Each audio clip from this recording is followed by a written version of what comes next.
Hello students, welcome to important questions in triangles. So we'll take a lot of questions here. First, let's look at one question related to rhombus here. Let's read the question once. Lengths of the diagonals of a rhombus are given as 30 centimeters and 40 centimeters. Then find its side length.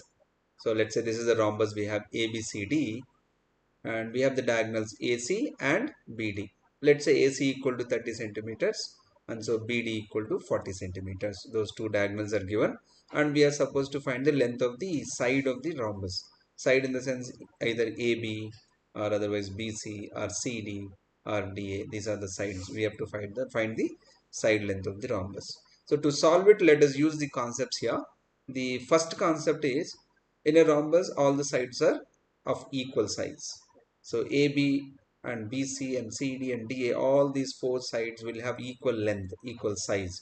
So that means I can find any one side, that is enough. So let's focus on AB. We will calculate only side length AB. With that, the question will be solved. Now let us go to the second property of rhombus, which says that the diagonals of rhombus bisect each other. So AC and BD, they are intersecting at point O. So if they bisect, that means that O has to be the midpoint. So when O is midpoint, AO must be half of AC.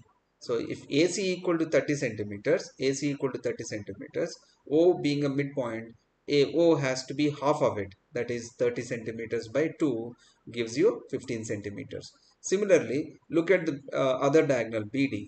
If BD is 40 centimeters, BO has to be half of it.